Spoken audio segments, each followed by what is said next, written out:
were able to dress up in who your favorite sports team was, but I couldn't see. I didn't know if it was the Chiefs or which sports team is that? You got it.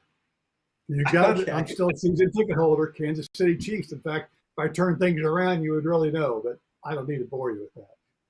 I love that, kind of expressing your favorite team there. And I'm a Flyers fan. I saw there was another Flyers fan in there. Yeah, there Uh, was. Yeah. Yeah. Yeah. Great company culture. I'd like to welcome everybody back to Alabama Care. Today we have Mr. Steve Wooderson, the CEO of the Council of State Administrators of Vocational Rehabilitation. And today we're going to be talking about the history, mission, and work at the national level. At this point, I'd like to hand it over. Mr. Wooderson, if you would introduce yourself. Well, thanks for having me, Steve Wooderson. And I am the CEO of the Council of State Administrators. And I've been in the business for a while. I actually started as a rehabilitation counselor in 1981.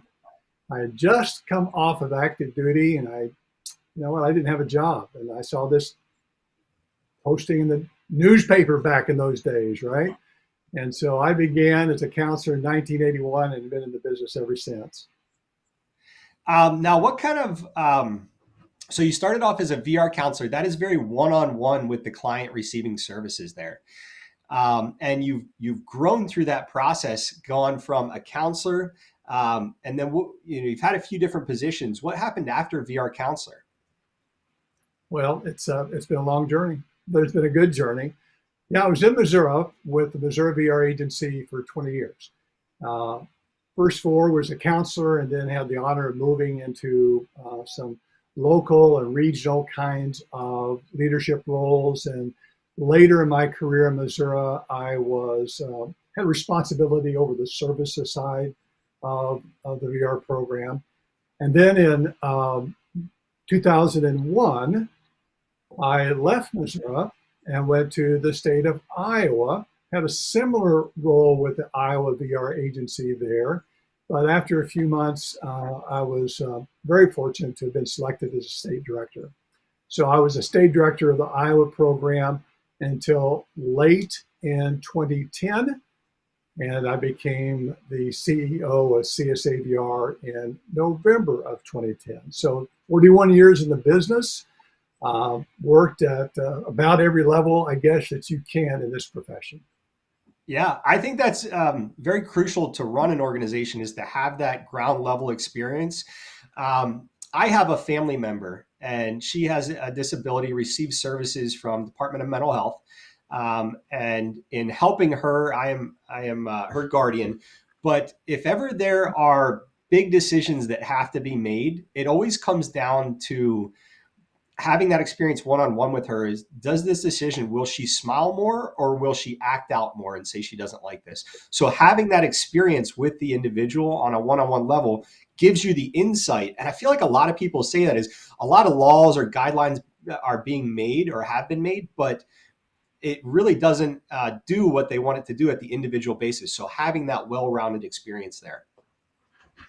Now, there's really a passion that grows as a result of that one-on-one experience. And I'll be honest with you, I was probably a reluctant VR professional. I really didn't plan my educational journey to go into the field. And it wasn't until I began to interact with individuals and see the change that it made in their lives, just like what you're discussing, and see it even in my own family members. And that passion, has continued to grow over the years. Mm-hmm. Now, speaking about that passion, is there a case that you remember from your early days as a VR counselor that really sticks with you as kind of a success story and a moving inside of yourself a feeling? It's to point out one would be very difficult, but I'll tell you the one that comes to my mind.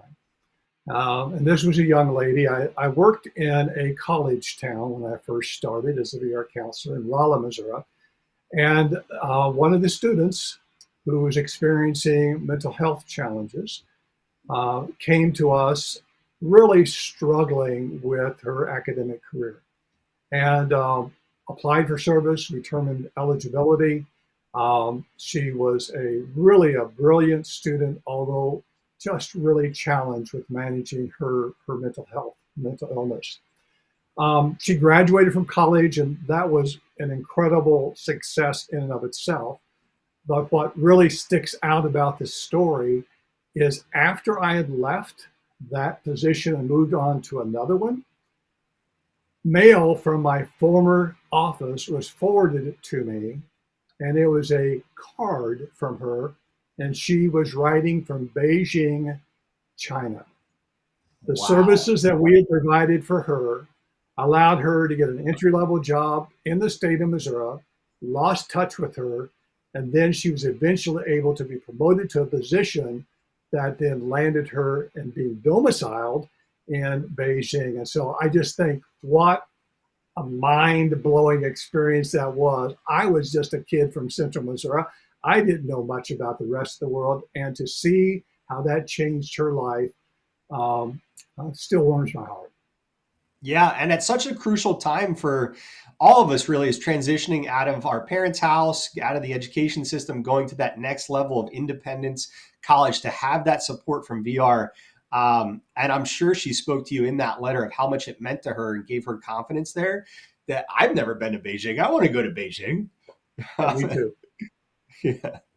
Um, so, for anyone that's unfamiliar with the Council of State Administrators of Vocational Rehab, if you could give an overview and a little bit of history on what the organization is and does. Yeah, I'd be glad to. So, CSAVR is the Council of State Administrators of Vocational Rehabilitation. I represent them as CEO, and it is a nonprofit membership organization that was incorporated in Washington, D.C. in 1967. We have had, I'm the third CEO of CSAVR, so it's not uncommon for us to get in this position and have some longevity with the profession itself. CSAVR is governed by the state vocational rehabilitation directors across the country. So I don't work for a VR agency. I work for the directors of those agencies. And so essentially, we represent, I say, 20,000 employees of the state VR programs across the country. I can't be tied to that figure because I don't have anything to empirically prove that. But at one Yeah. point, we thought there was around 20,000 folks that work for these different state agencies. And we provide legislative advocacy, opportunities for learning exchanges, education. We work with employers through a national network who have shown interest in learning about how and to then reach out in hiring people with disabilities. And really, kind of the bottom line is we tell the story of the public VR program. Mm. It sounds a little bit like business consulting for, or like executive training and consulting for the VRs across the country, and kind of Yeah. letting each other know what's going on.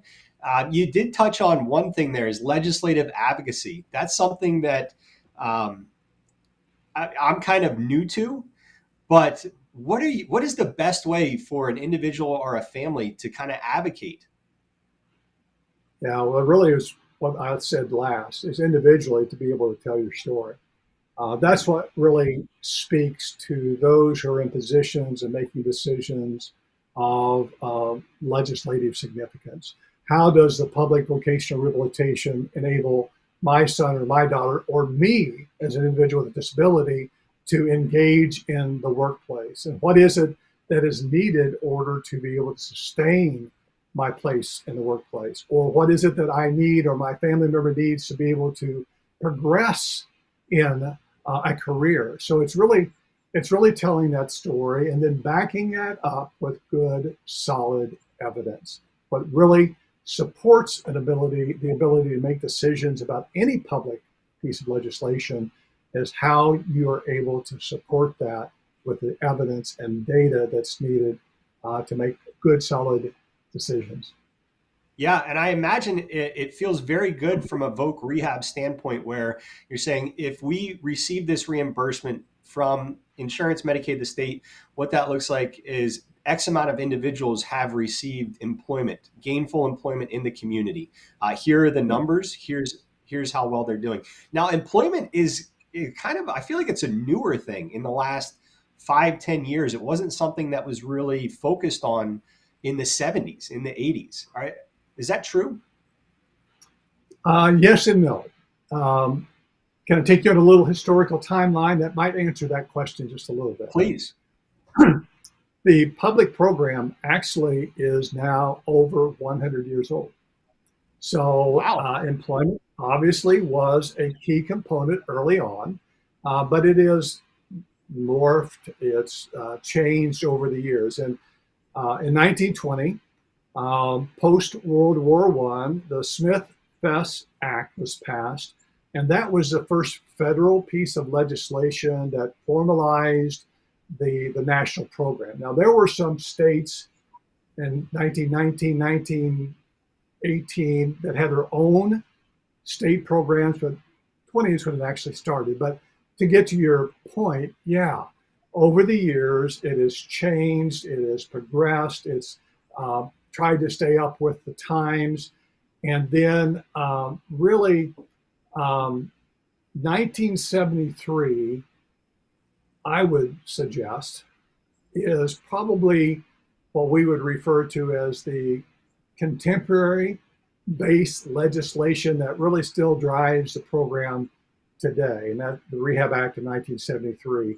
Now, it's been amended several times, um, the last being in 2014. And now, to get to specifically your point, the issue of competitive integrated employment has been a priority in both definition and delivery of services that lead to the outcome of competitive integrated employment with a great deal of intensity, maybe that's the right word, since 2014. So it's always been an employment program, always been, that's been the marker for the program.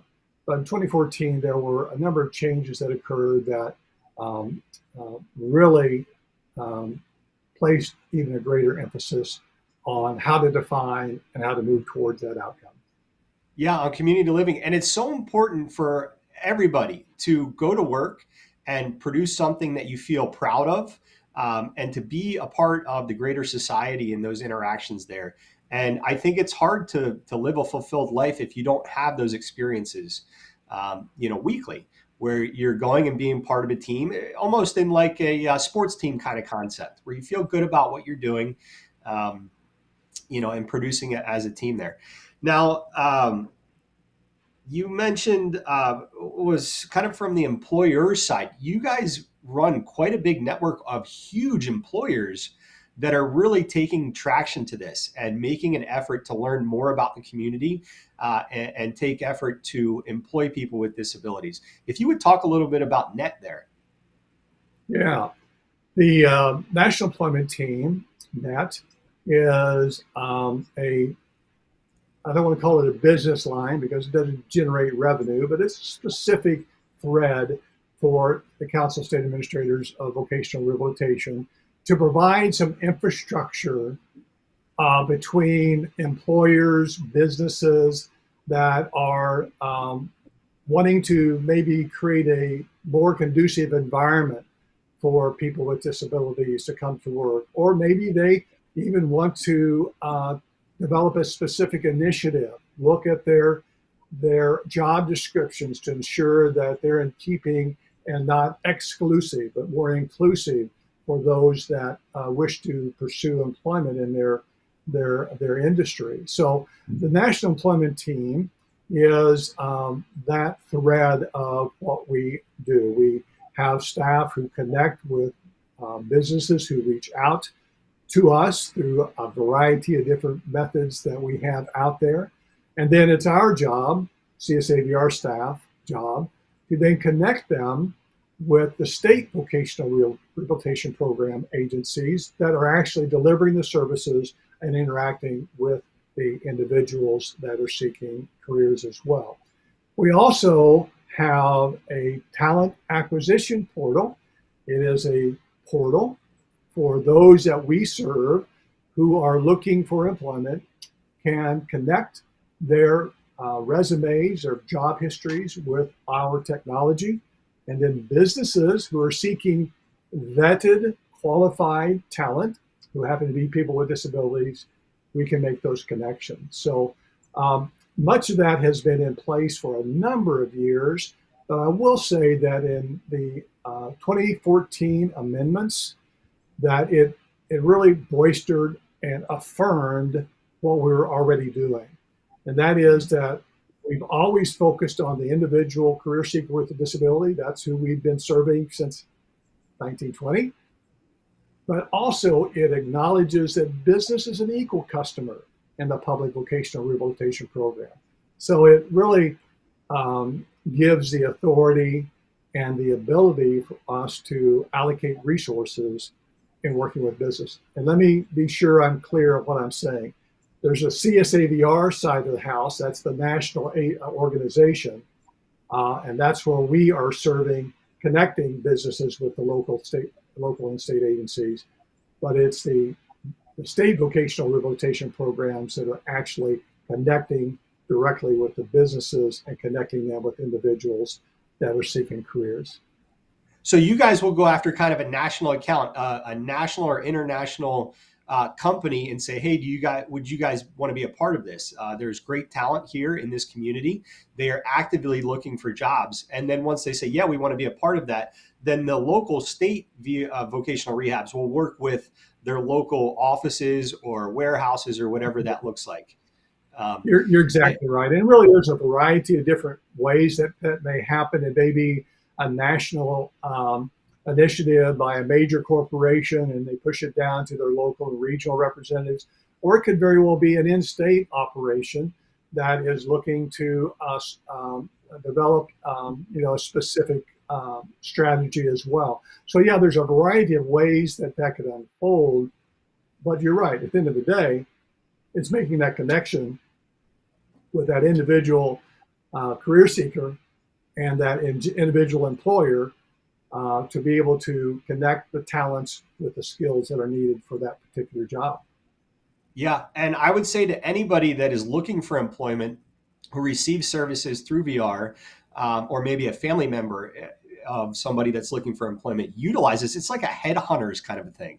You have people actively taking your resume and going, "Hey, they're looking for employment. Hey, they're looking for employment," instead of putting out a resume on maybe LinkedIn or something like that, or Indeed, and waiting to hear back. You have people actively going out on your behalf and looking to get you a dream job.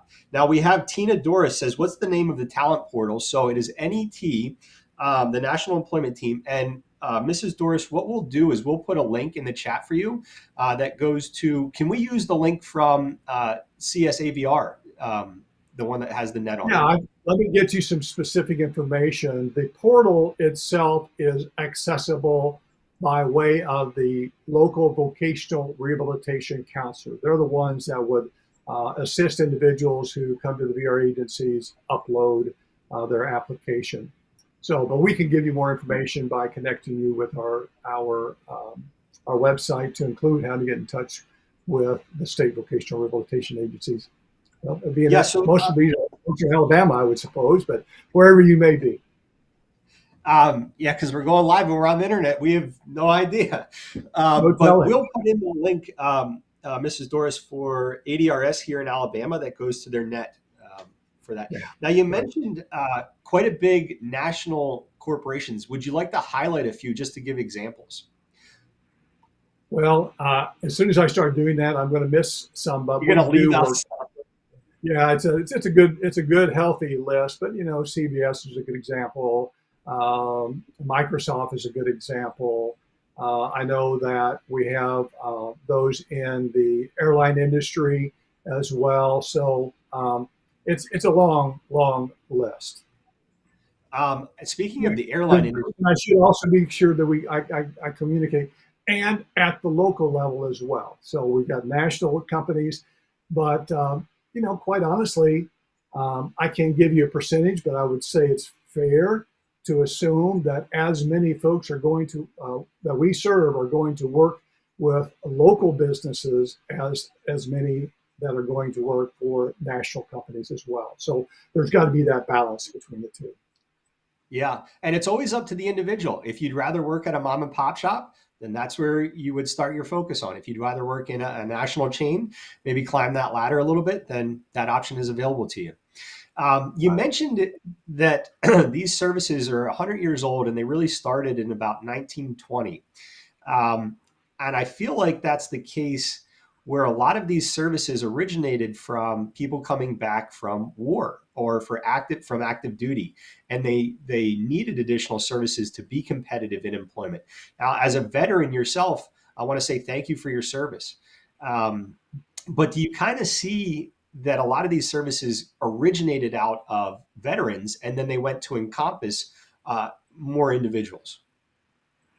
Yeah, I think that's very insightful. And if we just kind of take a couple of slices in time, post World War One, you know, the number of sailor soldiers that were returning with significant physical disabilities. And that was the onset of developing that national infrastructure and really focused again on the physical kinds of needs that were there. And so the types of services that you would have seen more typically in the 20s and 30s would have been prosthesis, durable medical goods, things that, and I use this with some latitude, fix or mitigate the existence of the disability, if Mm-hmm. you understand what I'm saying. In other words, we're trying to ameliorate or remedy what the disability might be. So that was kind of the old medical model. And then as legislation through the years began to respond to generally the needs of the public, for example, the Social Security Act in the 30s that began to expand services to individuals, and then services for individuals with blindness and visual impairment, you begin to see a further expansion. And then we come to post-World War II. And after World War II, there was a greater awareness of the further width and breadth of individuals with disabilities, particularly as we now refer to PTSD, Mm-hmm. excuse me. And so the expansion post World War II was more in looking at how to bring in individuals with cognitive and mental health conditions. And then we progressed more and more as we get into the 60s and kind of get into the civil rights movement to where we are today. But you're spot on. Um, Events in the history of our country have driven how we interact with and begin to serve individuals with disabilities. Now, we've referenced the Rehabilitation Act of 1973, and to me, that is the thing that really was for my aunt. She has an intellectual disability, cerebral palsy, and that really provided a wave of services for her. Now, we've also mentioned 2014. What's the difference between 73 and 14? Yeah, it's a world of difference. The vision that was set in 73 is still the same, and that's moving toward the inclusion of people with disabilities in the workplace. In 2014, there were, I, I'll just highlight a couple of the maybe the more significant elements. Mm-hmm. Um, Prior to 2014, about 25% of all that were being served by the public VR program were students in transition, so youth and students. Yep. In 2014, that legislation um, placed a mandate upon the VR program to serve, to reserve a specific amount of dollars or percentage of dollars for youth and students. So now, in just those 8 years, we've gone from 25% of those we serve being youth and students to now we're over 50% are youth and students. So that's a major change. It really is more than what I would refer to as a generational change. It is really a change from the very beginning throughout the years of the VR program. And then, as I mentioned also, that the 2014 legislation validated that we have two customers. And so we're beginning to see, as a result of the emphasis on youth and students and the balancing of services to individuals and the business customers, that it's really changed the infrastructure, if you will, of the entire VR program, because of the talents and skills that are needed to serve the population, as a result of the demand from the marketplace as well. And then maybe I can't give you a specific intersection with this next issue and the 2014 legislation, but it certainly is continuing, is that increased um, emphasis on the engagement of the individual or the customer, the client, it'd be the old term, in the development of their own plan for employment. You know, Mm. early on, as we mentioned, we were working under that medical model, and that's continued to change as we have progressed through history to where now it is definitely, clearly, uh, a driver for the way that we go about doing our business.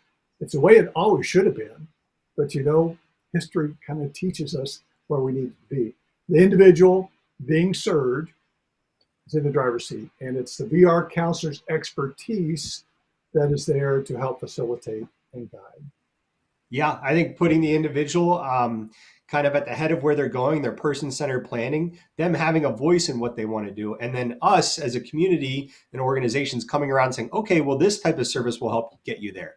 I Yeah. want to comment on a few things there. So really 2014 expanded services earlier for individuals, kind of early intervention, which I think is so crucial because the earlier you can get in there and start serving and helping individuals and families, that's got to pay crazy dividends even 20 years down the line. The difference from not receiving services in early intervention to just receiving services in high school has to have exponential returns there on the success of that individual's life forever. And then the other thing is, you mentioned that it kind of identified both sides. So you're serving individuals, but also it's like so just getting back to school. School is back in session now, but it would be like getting a kid ready to go back to school with their backpack and giving them names of their teachers, those kinds of things. But also going to the teacher and saying, "Hey, this is my son or my daughter," and introducing them. That it makes it brings the greater community. It brings more awareness, and I think that's how you get kind of system change instead of just kind of spearheading and walking into it and not having both parties on the same at the same table. Um, okay, so let's get back to Voc Rehabs. So you mentioned there's 72 Voc Rehabs. Is there one in every state? Actually, there's 78. 78. If 78. I misspoke, I apologize, but 78. Yeah, and the way that that works, you say, well, why are there 78 when there's 50 states? Um, it's pretty simple, and that is that we have three different configurations, if you will, of state vocational rehabilitation programs in the country. In some states, there's one organization that serves all individuals with all disabilities who are seeking VR services. In other states, we have two. We have one organization in state that is serving specifically individuals with visual impairment and blindness, and then one agency that serves all others. So when you add the three different kinds of configuration, we call them combined, general, and blind agencies, and then consider that we have a number of territories and the District of Columbia, that's how we get 78 total. Gotcha. So here in Alabama, we have the Alabama Institute for the Deaf and the Blind. Does that fall under CSAVR? Not under CSAVR. I don't know if it falls within the Alabama Vocational Rehabilitation Agency. What I will say is that the state agency, the state VR agency in Alabama, is considered combined. So services for all individuals seeking VR services would come under that umbrella. But you make a good point, if I can go there, and that is that the the public vocational rehabilitation program is a federal program. So it's federal law. That's the Rehabilitation Act as amended, right? And the funding comes from the state, from the federal government, and it goes to the states. However, each state is given the authority within parameters to administer the program in their own way. I used to be in Iowa, and so in Iowa, I had not just the VR program, but I also had the program that adjudicates Social Security disability claims in my agency. In some agencies, I can think of the state of Oklahoma, for example, their School for the Deaf, School for the Blind, falls within the VR agency. So it's all dependent upon how that individual state sets up their state level infrastructure. So there will be differences from state to state. The federal program and the eligibility processes are all the same, but there will be individual differences from state to state as to what may be within the umbrella of the VR program and actually how some of the services may be delivered as well. Yeah. And so let's say here in Alabama, Alabama Department of Rehabilitation Services wants to make changes to that. You provide some legislative consulting so that they can then go to their local legislators here in Alabama and say, hey, we realize that Missouri or Iowa has this kind of setup. We'd like to legislate that this is maybe a more effective setup, those kinds of things. You know, we can and we would if we were being invited. We also want to respect the fact that individual states have their own implications that we certainly don't want to step on. But here's what we've done frequently is a state will come to us and say, hey, this draft legislation is on the table. Tell us how this might be similar to something that's going on in another state. You know, maybe there's a thought about adding programs to the VR agency or separating out. And then we can go out, and we have done frequently, gathered information from states with that similar kind of infrastructure and shared that with them in a way that they can then choose to use it in the manner in which they think is most appropriate for their state. We think that that's really a big part of our job, is helping inform states what else is going on across the country in order of along the lines of infrastructure, service delivery, processes, so that they can learn from one another. I feel like I'm going to kind of put you on the spot here, but I feel like sometimes with legislation, and I haven't done much of it myself, is sometimes our representatives can feel like they're being bombarded, and it's our we should be educating our representatives because they probably don't know and don't have the information there. But when they see 20 different things that are legislated, it can get a little overwhelming, I think, sometimes. They don't know the differences between them. If you could pick one thing that you would legislate for on the, maybe state or federal level, which one would you be legislating for?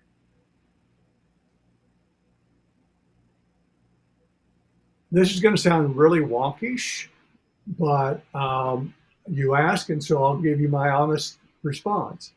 And that is, every state is enabled to fully maximize the federal dollars that are available. And if I can give you a little explanation for that. I don't know the case in Alabama, so this isn't speaking to their scenario, but the federal dollars come at a cost to the state. So the federal dollars will go to the state, but in order for the state to capture all those federal dollars that are available, the state has to match through their own general revenue funds a percentage of those to be able to pull them down. And so the reality is, at this point in time, not every state maximizes those federal dollars because the state legislatures have not allocated general revenue funds to match those dollars. So that's what's top of my mind right now. Whether or not it applies in Alabama or not, I'd have to go to my spreadsheet and find out. But that is a national concern. opportunity at this point.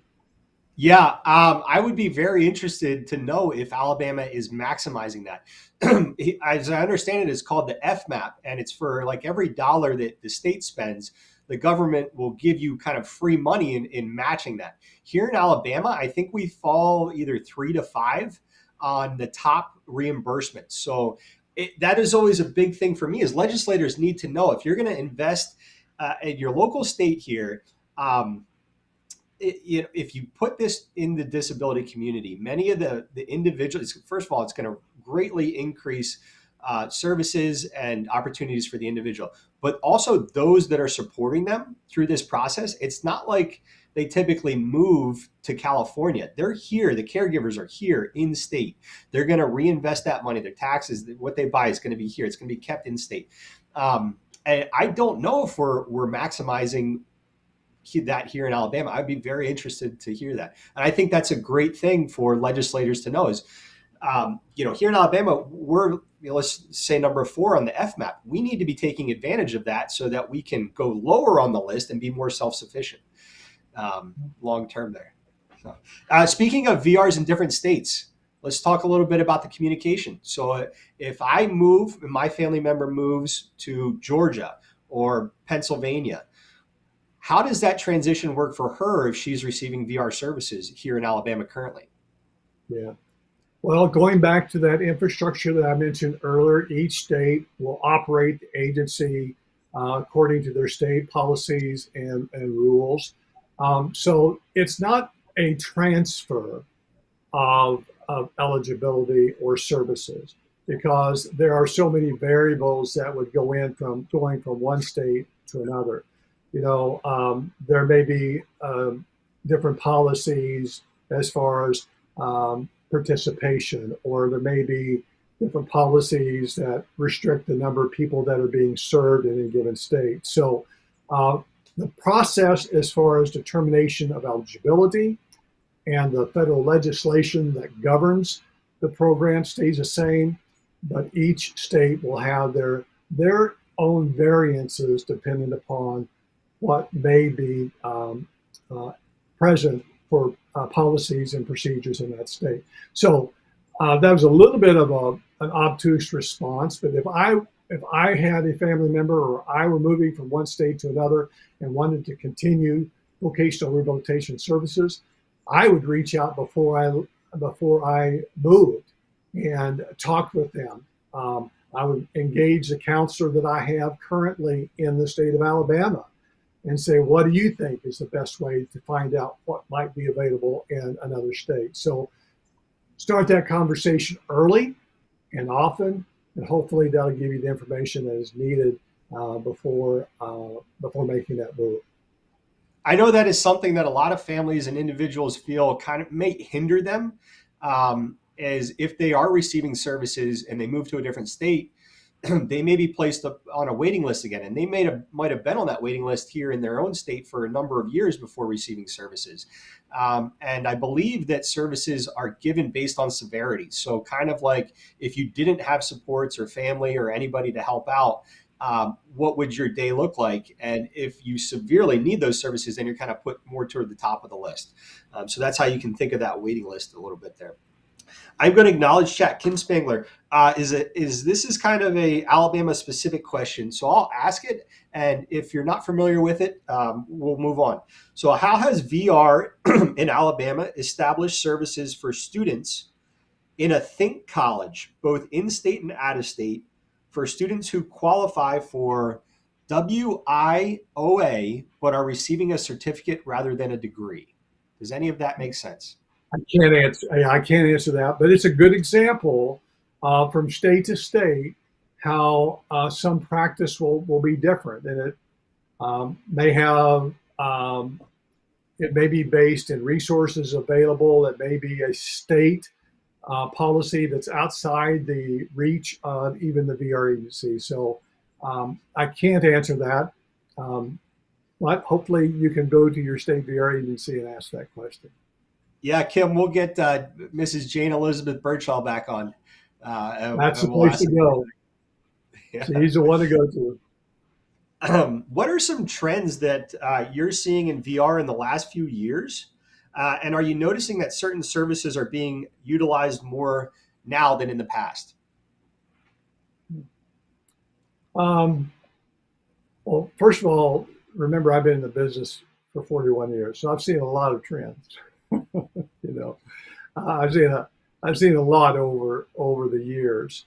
Um, I would say there are probably, you know, a couple of trends that um, are beginning to emerge just a little bit, and some are driven by legislation, and some are driven by the community. Well, certainly the trend for serving more students and youth is up, as I've already indicated, and so has the services for business and employers that are seeking talent. Um, Again, the individual engagement as well. And then beyond that, I think it's a matter of responding kind of to the new workplace. You know, and this Mm. is kind of the trend, and what I think maybe what we see in the next few years. The Rehabilitation Act will be reauthorized at some point, and so giving you the background of students and youth and the business, that pushed a new trend. So the next trend may very well be whatever is on Congress's mind. But Mm. we do know that we are in a new and emerging workplace and workforce. And that means that the trends are towards mapping that future, looking to work with the businesses in a manner to better understand what that future workforce looks like, what are the skills that are needed that are different. We are vocational rehabilitation counselors, and we need to stay in the middle of what is happening in the business world. But we've got to engage with the business world, continue to be able to kind of prepare people and map that future out. What do they need? How do we go about better preparing our candidates with the skills that are needed? What is required in order for what is likely this long-term shift to more remote and virtual workplaces? And the increased benefit and awareness of being in the lane of increasing diversity in our workplace, improving upon the equity in our workplace, inclusion in the workplace, and the accessibility in the emerging workplace. So whether those are trends or where we think things are going in the future, I think it's a continuum for us to be able to try to keep a finger on the pulse and be visionary, less reactionary. Yeah. I think if you just always allow the individual to be the center focal point there and lead that way, and that's kind of what I'm hearing has really come out of that 2014, and we're emphasizing now is this is your life, take control, let us know how we can serve you, how we can help you get there. Now at CSAVR, you mentioned inclusion. You guys are doing a lot of that in the organizations and the organizations that you work with. um, for allowing anybody to get those positions and prioritizing it, saying, "Hey, we want to be an inclusive organization because that's how we better serve an inclusive community." Uh, we Exactly. we we want to do that here at Alabama Care. We have a number of individuals that are anchors, and they are either individuals who receive services or they're family members. And so I always say, you guys know more than I do about this. So, if you have a question, I want to bring you on, and I want you to be an anchor, and I want you to ask the individual about it. Well, I'd like to plug in for Jane Elizabeth Burdishaw and Alabama. CSAVR has a diversity, equity, inclusion, accessibility work group network. And Jane Elizabeth is one of our two leads in that network. And the work that they're doing, the national work that Jane Elizabeth and her colleagues are doing, are bringing to light um, many um, opportunities for learning and growing and improving, but also where many of those gaps still remain. And quite frankly, um, there is a need in all communities, but I'm only looking at the space of the public VR program to develop um, the capacity of those who are serving looking like those who are served. Mm-hmm. And I've come a long way over 41 years to where a lot of people that I worked with look just like me. And that would be, at that time, a young white guy without evidence of a disability. And over the years, we've begun to grow and understand the value of being more inclusive, and we still have a long way to go. I want to be served by someone that represents me, that understands me and where I'm coming from. So kudos to Jane Elizabeth for her leadership and those others among our ranks that are doing good work. And we have a ways to go still. Yeah, we love Mrs. Birdshaw here in Alabama. We've had the opportunity to have her on, I believe, twice, numerous conversations offline, but very proud of the work that she's doing here at ADRS. Now, what would you say is an underutilized service? This is a question that is asked by an audience member. Like, for instance, if I am speaking with a family of a son or a daughter who receive services and they're kind of transitioning out of the house, one of the first things I say is you should apply for food stamps. They should apply for food stamps. That's almost always what I say is just start there and then kind of work up. But what is an underutilized service that you think more people should be asking for? I may frame it a little bit differently, not to avoid your question, but to try and clarify my thinking. Underutilized or maybe misunderstood.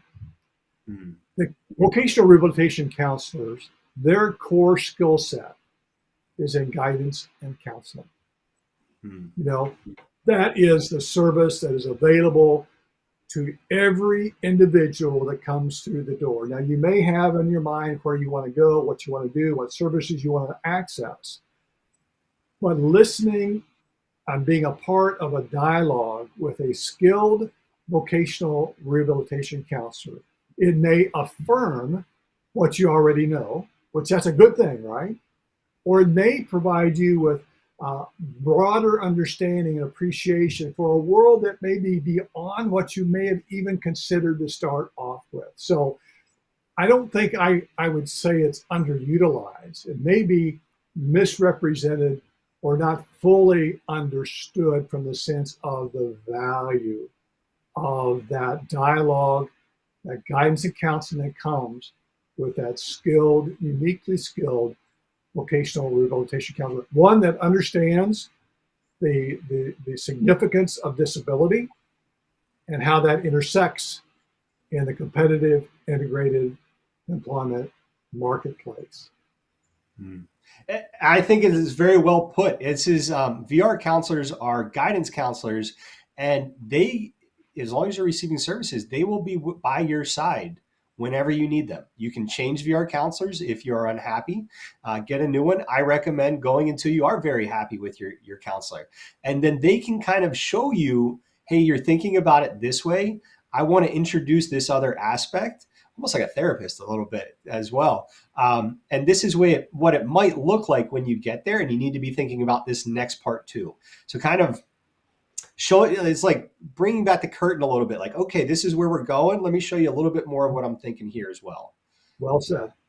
Well said. um, speaking of kind of looking forward and maybe showing some turns in the road, what are some pain points that you're seeing VR organizations are having now, and what are some solutions that you're seeing being worked on?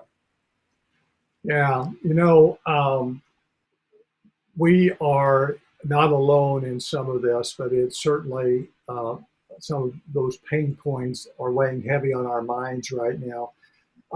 As many are experiencing in the public and private workplace, the pandemic fallout is still real.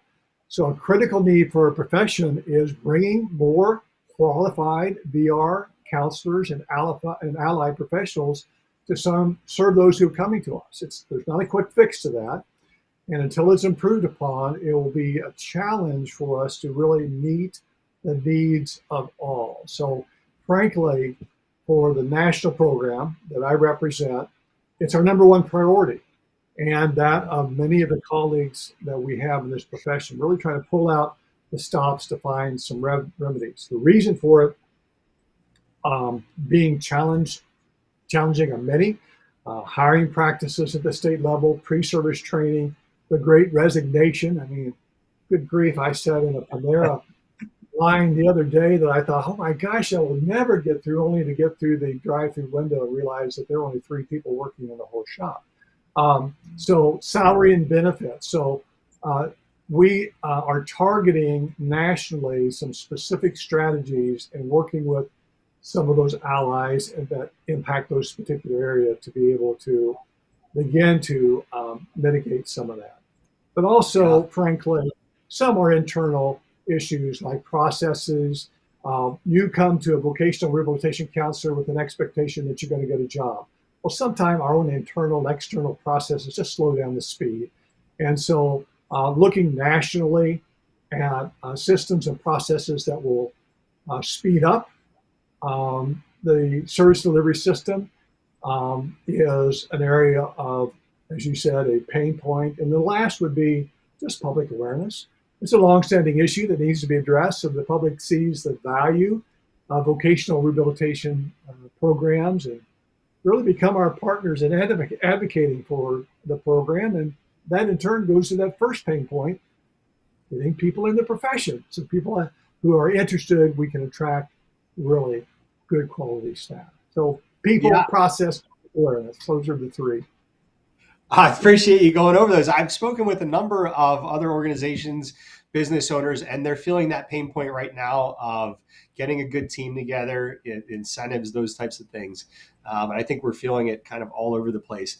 You mentioned the awareness as well there. I feel like there's really cool things going on in that. So we had an opportunity to interview the Governor's Office on Disability Executive Director.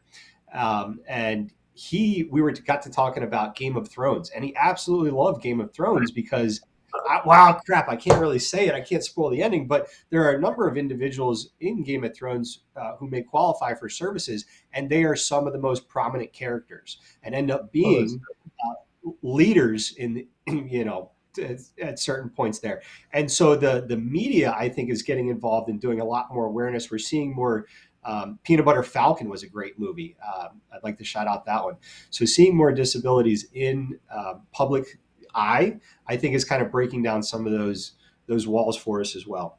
I'm going to read this as well. Kim Spangler says, one of the gaps VR can fill nationally is supporting students with services and funding through WIOA. Kim, I would like you to do a follow-up. I'm unfamiliar with WIOA. When a student with ID, intellectual disability, enrolls into a think college, even if or when it's out of state. Some states have 3 to 4 times more services and funding available than the others, which can create barriers and limit choices as it relates to post-secondary education for the purpose of advancing one's career. So I think kind of hitting on the funding differences. I understand. I sort of understand where Kim is coming from, and WIOA is actually the bigger legislation, the umbrella legislation under which the Rehabilitation Act is amended falls under. So it's the Workforce Innovation Opportunity Act. And Think College is operated differently in different states as far as how it's funded and how it's supported. There has been, Kim, in previous administrations, specific strategies and initiatives to try and broaden the service delivery for Think colleges. So I guess I'm saying to you, I hear you, I feel you, and I understand where you're coming from. And that may be a future initiative for this or a future administration as well. Yeah, I just got introduced to Think College last year. Kim Spangler and her son Colby have been on a number of broadcasts, and we went and recorded some videos at the college. Are there Think Colleges in every state? Is that an opportunity? The program is available in every state. It may be called something different, Yeah, and it may be delivered in a certain way or different way, and depends upon where it may be available in a state. Um, I, let me restate that. I think it's available in every state. I know it's a national initiative, and it's just dependent upon where a university may be open to taking it on and how the VR agencies may support that. gotcha. Now you're speaking about maybe this is something that CSAVR may look into, or the next administration. What are some other visions and goals that you and your organization are focused on over the next few years? Yeah, I think probably um, looking at this area of the future workplace and getting some clarity from a legislative or national policy standpoint, what we can and what we can do. There's any number of layers of policies and procedures that may impede our ability or a state's individual ability to really pursue um, some of those opportunities. I think the vision, quite honestly, is to further the cause of competitive, integrated employment opportunities. And what I mean by that is more integration, more career focus, more progression in your selection of jobs and where you may be able to go within your job. I think that's going to be continually the focus for the future. And then you wrap into that, um, the issues related to other restrictions on an individual with significant disabilities to be able to work, some of those disincentives that are out there, as we probably all on this podcast can list off a number, trying to work the edges of the VR program for things like Social Security, IDEA, the pieces of legislation that run parallel and often intersect with our work, but in sometimes inadvertently create a barrier or a restriction in being able to uh, further our cause. Medicaid, Medicare falls into that group as well. Yeah, I feel like for a lot of families, they hear a lot of these acronyms, and sometimes we just say, "Oh, that's the state or the Fed," when we kind of group everybody together. And I think if we had more interaction and speaking between those agencies, make a more fluid experience for the individual and the family there. I feel like VRs across the country are going to have a huge influx or an increase in individuals they serve. Since we're now serving younger individuals, we're going to be with them throughout their life, throughout their employment. And you're going to be serving, as individuals that you serve in early intervention, you're also going to be serving when they're 80. And so there's a longer lifetime there. So we need to get more people to counselors, and we need to get more funding, more benefits to attract them to the wonderful job and what they can do there. Excuse me. All right, we're going to take a little bit of a left hand here. I did see that you guys offered to work on research projects on the website there. What are some examples of research that has been done in the past, or maybe is being done right now? Yeah, you know, priorities for us um, are tried and true services and processes that really lead to that objective of competitive integrated employment. So examples would be research that show the value of internal or virtual internships or virtual job fairs, work-based experiences, research that really focuses on the preparation and skills needed for effective vocational rehabilitation counselors, business-based initiatives that increase access and success for applicants and employees with disabilities. And also really focusing on the demographics as to who is being served and where those gaps are. Gaps as far as underrepresented groups of people with disability and diversity backgrounds. What research can be developed to give good support to new ways of recruitment and retention? Research that can be developed to help serve more people with chronic and persistent mental illness. And that's an area that we have a tremendous need for growth. But all of that is kind of based upon this overarching view that the key is not to chase research for the sake of research, but focus on evidence-based practice that gives clear direction on how to implement needed change at that practitioner level. It has to make a difference that leads to increasing the workforce participation of career seekers with disabilities. Now, those partners that you're partnering with in that research, do they make those documents public, or are they listed on CSAVR? We can go and find those findings. Yeah, many of them will be funded by federal grant projects, and if the link isn't on our website, it's being disseminated by whatever federal entity has funded that. The National Disability on National Institute on Disability and Independent Living Research, or there are even a National Health and National Health Institute research, things like that. Where the funding for those, many of those come from, and individual universities and foundations as well. I don't know if they're doing it, but sometimes it can get a little overwhelming reading through a research document that may have a lot of jargon in it.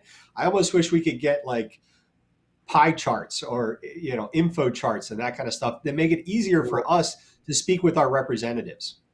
Yeah, and that's where I say it has to be delivered in a way that it shows at the practitioner level, not just the researcher or somebody else level, but clear evidence that actually shows a map or has a map towards implementing the recommended change or suggestions for change.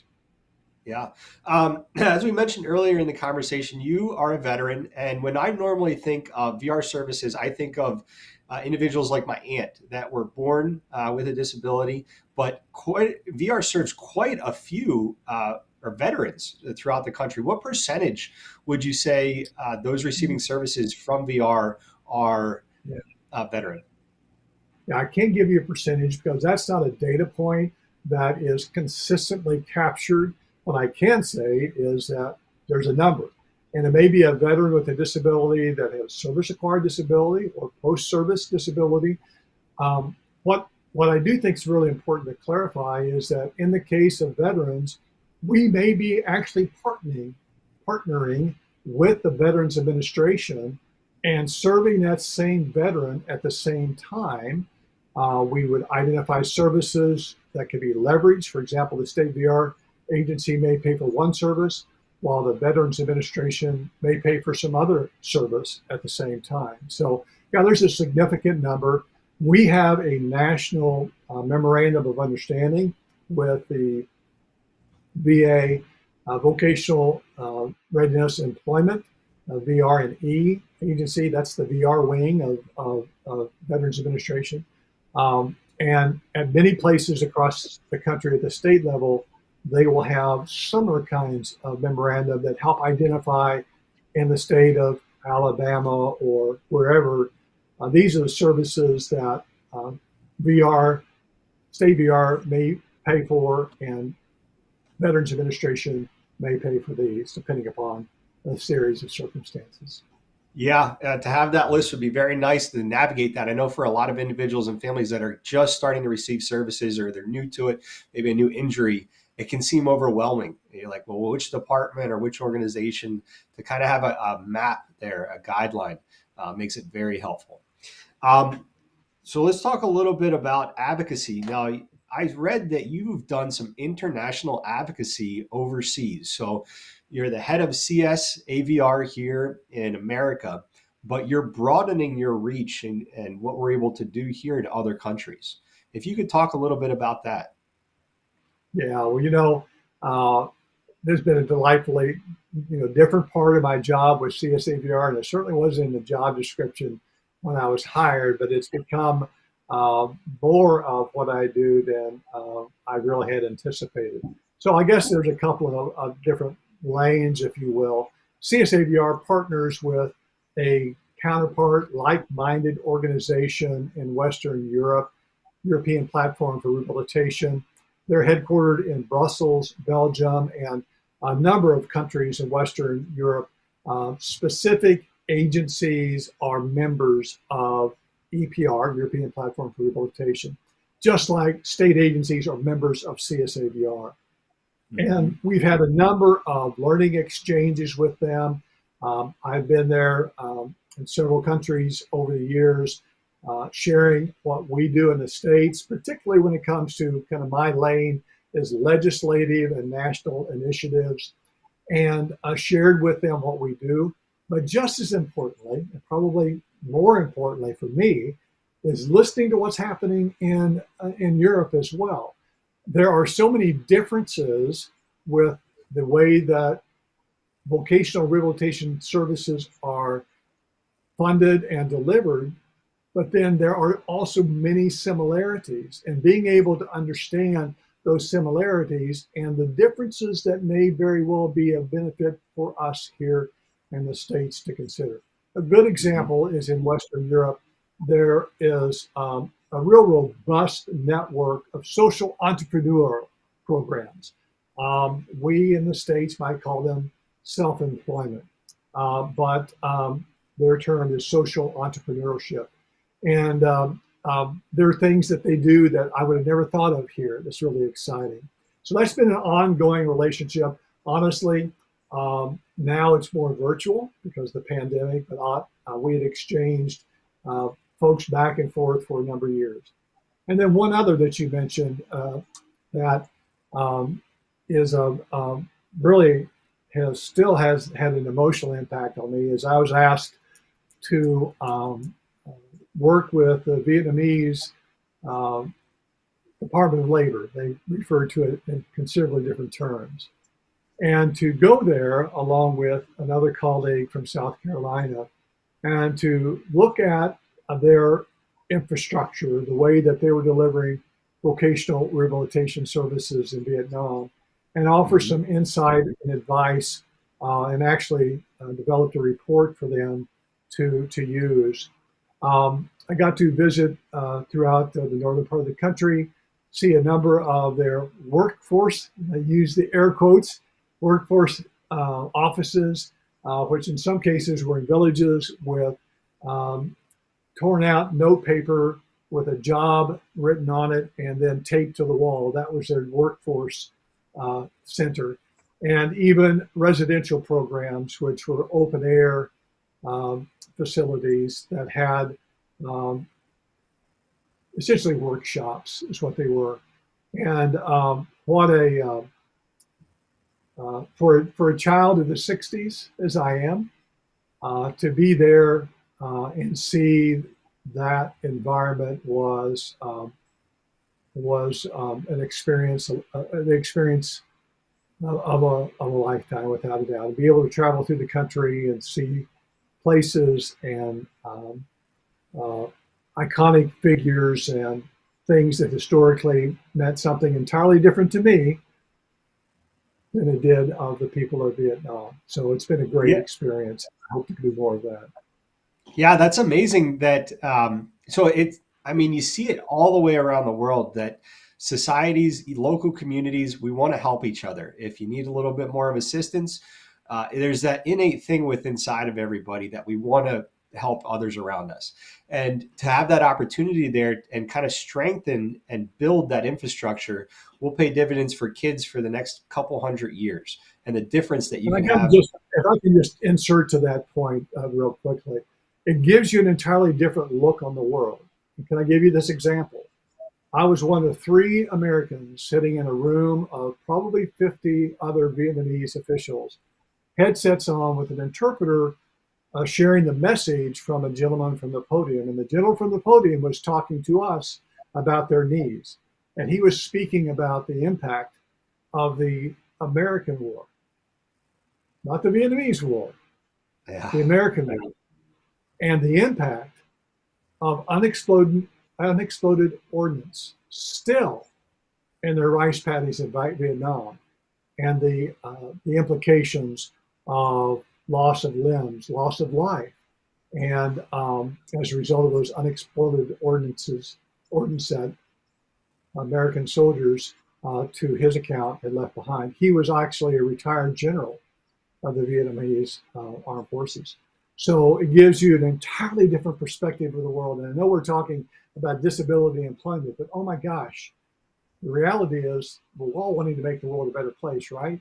And vocational rehabilitation can do that in many ways. Yeah. I don't walk out in my garden thinking there might be a mine here or something. Yeah, that's totally different. Man, that's crazy to think about. But we, like you said, to have that opportunity to have that impact in Southeast Asia, Europe, um, that's really cool. Now, what are some upcoming events and conferences you recommend that community members attend, register for? Well, honestly, I don't know what all might be upcoming in Alabama, but let me just give you kind of a general thought. And that is all states, Alabama included, are supported by a governor appointed rehabilitation council. And on occasion, they may host public sessions, open sessions in the communities, particularly when there's proposed policy and some practice changes. So if there's a real interest in that kind of thing, I would say try to find a way to stay close to those announcements, to look out for those. And one way to do that would be to become involved in the community by seeking out your local Center for Independent Living. These aren't funded by vocational rehabilitation, but they're key players in many communities for communicating services, conferences, resources, and also helping people learn to advocate for themselves, for the community, for all people with disabilities. So I don't have a specific conference or event, but generally become active in your community through your Center for Independent Living. Look out for the opportunities to be a part of those open forums and provide your input, because at the end of the day, we work for those individuals seeking employment. We need to have their input and engagement. Yeah, and I think it's important they understand that these individuals and organizations are serving them. We've had the independent living centers on, you guys here in Alabama and who know who they are. Um, and I think you hit another point there is you have to get involved in your community. We've had other guests say you have to find your team. You got to find your tribe, but you do have to get out there and you have to start forming relationships, and you never know where that's going to go. But I promise you, you're going to be better off with the community that you're involved in. As we get to a close here today, we always like to ask, is there anything that we haven't talked about that you feel like individuals or family members could really take and benefit from hearing? Well, I am going to take a point of personal privilege here, since you opened that up. I'll share with you uh, what I almost always say at the end of any engagement with our professionals and allies in the field, and I believe that it's even as true, if not more true, for individuals and families, and that is that our community, this community of people with disabilities, we're a community that intersects with people of all backgrounds, ethnicities, races, culture, gender, sexual identity, social and political points of view, right? And as a result, we have a great, I think, opportunity, but even responsibility to be a champion or to be champions for social justice for all. In order for us to be effective as individuals, families, community, we really have to be in a place to ensure and insist that we create or participate in an environment that really, truly, honest to goodness, promotes critical, creative, and inclusive thinking. And I know that it may sound kind of grandiose when I say that, but think of the intersection of our community of people with disabilities. All of those lanes that I've identified, we cross through all of them, right? So if our community takes up that burden, cause for diversity, equity, inclusion, accessibility for all, just think about what a tremendous voice that would be, not just for our community, but for our entire culture. So thank you for giving me voice to share that. And gosh, it's really been good to be a part of you. And I really appreciate this opportunity. It's been tremendous. Well, we really appreciate your time this afternoon. It is an honor to be able to speak with someone as yourself and the impact that you've done there, and kind of loop back. So we have the civil rights, the disability rights, and this isn't it. We got to keep going. We got to keep advocating. So keep up what you're doing. Disability does not discriminate. It affects us all. So that gives us an opportunity to have a melting pot of change. So, Mr. Wooderson, thank you once again for your time this afternoon. I appreciate all you do. And at this point, we'll go ahead and end our broadcast, and we'll wave at our respective cameras, and we will say, see you guys next time. Thank you once Thank again, you sir. all.